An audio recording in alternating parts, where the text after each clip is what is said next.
Congratulations, you've unlocked the demon. Quick disclaimer, a Ouija board is a fucking tool, not a goddamn toy. So if you do not know how to properly utilize a Ouija board, do not fucking use it. Now that we got that cleared up, here we go. My ex goes to UCCS, and at the time of the story, she was living in a house with 2 other teammates from the track team and 2 friends of the track team or whatever. So there was 5 people living in this house. And one night around Halloween, one of the roommates runs on in with the Ouija board and goes, "Hey guys, you guys want to play?" I look at my ex Susan and go, "Hey, no, actually we got plans tonight. We're going to go see a new movie that just got released a couple days ago, but thank you." Her roommates were kind of bummed and go, "Oh, okay." So, but real quick, before we leave, how long are you going to be utilizing a Ouija board tonight? I go, "Oh, like an hour or 2. I said, "Okay, do me a favor, okay, bud? I need you to follow the rules." Exactly. And I need you to make sure everyone says goodbye. Don't leave it open, okay? Her roommates had heard some of my ghost stories, and they're like, yeah, whatever, Murph. Don't even remember what movie we were seeing, because in my head I was thinking, why the fuck would you play with a Ouija board? That's not something you play with. I look at Susan after the movie and said, "You need to text your roommates to see if they're done utilizing a Ouija board, because I'm not walking in that house if that fucking thing's open still." She rolls her eyes and goes, "Okay." They were done like an hour before we got out, and so I'm like, "Okay, let's go home." On the way home, my ex looks at me and goes, "Why do you hate Ouija boards so much?" Like, who cares? "Oh, Casper the Friendly Ghost comes out. Who gives a fuck?" I said, first of all, Casper is not the only thing that comes through that board. You can get some really fucked up shit through that board. You remember Insidious? Remember that monster, red, like, Wish Darth Maul looking motherfucker? That can come through. If the portal is not closed properly and the channels aren't shut, you guys are going to have a demon house. She kind of laughed at me, and I said, "Listen, I don't know if it's you that doesn't believe in ghosts. I don't know what the Hindu religion says about ghosts at all, but I need you to understand it's very real. And if they don't close that board properly, your house is going to be royally fucked." So I go to drop her off, and she goes, "Aren't you coming in?" And I said, "I'm not spending the night, but because A, I have work in the morning, and B, I don't really want to be in a house that just had a Ouija board opened. So I'll come in for a minute, but then I do have to leave." And when I went to leave, she was like, "Okay, babe, did you feel anything?" I was like, "No, but that does not fucking mean that there's not something waiting. So do me a favor, if anything starts seeming out of the ordinary, don't fucking mock it."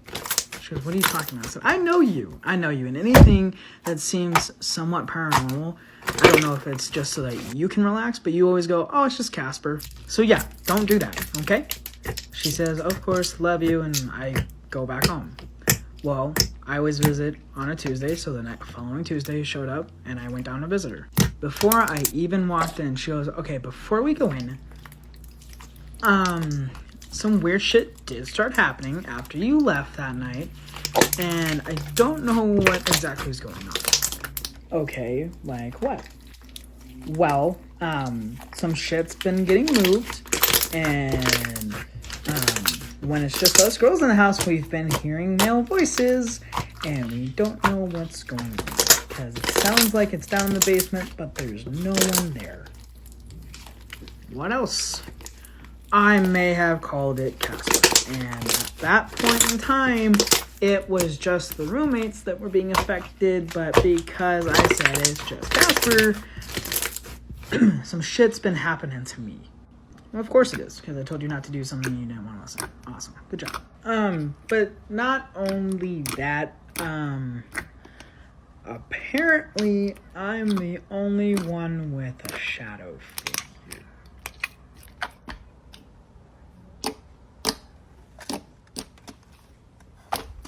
Of course you are. So what do we do? Well, I'm going to do what I normally do that seems to lift whatever bad feeling is with me. But I'm going to do this, and I need you to not fucking mock me or whatever the fuck has attached itself to you. Okay? Okay. So give me your hands, and I'm going to say it, and you're not gonna mock this fucking thing again. Got it? Capiche? And before you guys ask, I'm not going to tell you because it works for me. It doesn't work for everybody, but what I say works for me. Capiche?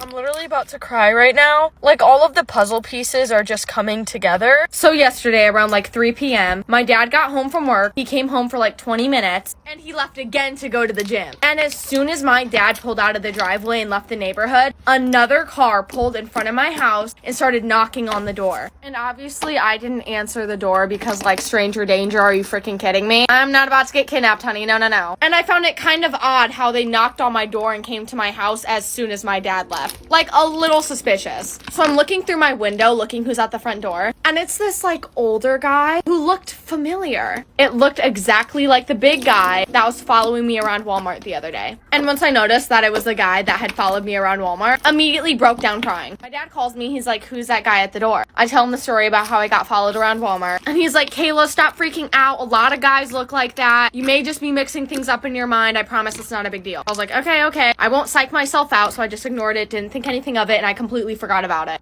Then today, I literally just got back from Walmart. I went to Walmart to get a bunch of Christmas pajamas. As you can tell, because I literally have 2 bags full of Christmas pajamas. So I walk into the store and I start looking for the pajamas. And as I'm walking through the aisles, you'll never guess who I saw. The same guy who followed me around Walmart and the same guy that was knocking at my door. This man looks me up and down and smiles at me. Like, I'm about to start crying. Like, I'm so freaked out. I cannot explain the distress I felt. And we, like, locked eye contact. This man goes, and we just stare at each other. And I just immediate chills down my body. So I get my pajamas. I call my boyfriend. I tell him that this guy is, like, following me. He's like, okay, Kayla, literally leave the store ASAP. So I check out and I leave and I get to my car as soon as possible. Get into my car and I start crying. Because now I feel like the puzzle pieces are really coming together. I feel like the person who put the AirTag on my car might have been that dude just because he showed up to my house. How else would he know where I live? Because he didn't follow me home that night. I didn't go straight home. I went to a haunted house after we got pumpkins from Walmart the first time he followed me. So I think he's the one who put an AirTag on my car. But I don't want to jump to conclusions. I don't want to freak myself out simply because I am going to be at my dad's house tonight. So yeah, verge of tears, just the verge of tears. Before I get any comments, yes, I'm telling my father about this. Yes, I will be taking further actions. Will I be getting cops involved? Most likely. Because I don't mess around like this, honey. I don't mess around like this. A day in the life of Kayla Malik. Storytime about the time I invited a Tinder date over to my house and accidentally met his mother. Like many other unfortunate souls, my non-existent dating life has me turning to the dating apps. This particular one is from Tinder. I'd been chatting with this guy for a few days and everything was going swimmingly. We had so much in common and we were looking for the same things. His pictures were cute and he didn't live too far away. All seemed well. I invited him over to grill out some burgers in my backyard. He asked if he could bring anything and I said sure, bring some bacon for the burgers. He agreed and said he'd be over soon. Given his distance, I expected him to be over in 15 minutes. I started to grill and season the burgers. Half an hour later, he messaged me and said, I've driven by a couple times and chickened out. Are you sure you want me to come over? Maybe a red flag, but I chalked it up to nerves and just said, come on, I'm hungry. So this haggard-looking guy shows up, much different than his Cedric picture. That's alright, I can move past that. From the moment he walked up, I kid you not, he did not take a breath. Within the first 5 minutes, I knew his life story from his aunt who hated their grandma to his father who likes to collect taxidermy. Not a single breath. Again, I figured he was just nervous. I put the burgers on, and when they're ready, he pulled out a Ziploc bag from his pocket with 2 pieces of bacon in it. He puts them on only his burger. Okay. We sit down at the patio table and start eating. I finish my burger before he even started his. He did not stop talking the entire time. When we sit down, he reaches into his pocket and pulls out a vial. He must have noticed me staring at it, flipping between if he was about to snort something strange or build some sand art. He said, oh, all super casual. I'd like to introduce you to my mother. I just stared at him for what felt like an eternity. I didn't know whether to laugh, cry, or run. He said, I like to bring her to any important event in my life. She also has ashes in this necklace I'm wearing, and this ring I have on, and this half-sleeve tattoo is for her. Now, mind you, I've lost too many people close to me, and I do not judge people based on their grief cycles. We all cope differently, and I respect that. But homeboy brought a vial of his mother's ashes and set them on the table for our first date. I simply could not. He finally finished his burger, and I made some excuse about having to clock in and finish some work at 9:30 p.m. He texted me before he even got to his car and told me, my mother really liked you. I can't wait to see you again. I told him that I didn't feel a connection to him or his mother. Nice username, racist. Storytime. Please keep in mind that I've only been in prison in Pennsylvania, and this is just my experience, okay? Not everybody has the same experience. So a lot of people think that most people in prisons across this country are racist. And while it's true that some states may be segregated by race inside their prisons, it's not like that everywhere. In California, for instance, you go with your color. If you're white and you come into a prison, you either go with the white people or you get stabbed. It's not like that in Pennsylvania. I've talked about it before. We're a lot more geographically segregated out here, so people from the same area stay with people from the same area. That being said, there are still plenty of racist individuals inside of Pennsylvania prisons. This story time is about a guy that came into the prison I was in, was outwardly racist, and the fallout that happened because of that. So summer of 2016, a bus comes up to the jail. It was a bunch of new dudes that had just left Camp Hill for classification and were now coming up to their home jail. Because that's what you call your institution in prison after you leave classification. It's called your home jail. So we're sitting at dinner at the same time they're in there, and they're sitting at the table with us. So, we're just talking to them, asking them where they're from and shit like that. Don't really think much of it besides that. Well, a couple days later, I'm in the yard. I see the same dude, so I say what's up to him. Me and my homies are walking, because he wasn't from that far away from where we're from. So as we're walking by him, he goes to take his shirt off because he's about to play handball. He's got a huge swastika on his chest. So I just look at my homies. I'm like, oh yeah, fuck no. I'm never talking to dude again. Fuck out of here. Well, it didn't take long for the entire prison to hear that this dude was walking around with a huge swastika on his chest. A couple people pressed him about it, and he just said something along the lines of, no, that's not what it means. I got it when I was younger. I was confused, something like that. Well, that wasn't the case at all. He was just trying to cover his ass. So he starts preaching this white supremacist bullshit to a bunch of other white dudes in the jail. Most of the people that he ended up talking to were all the people that had got kicked out of other gangs and stuff like that. Dudes that were just desperate as fuck to be a part of something, no matter what it was.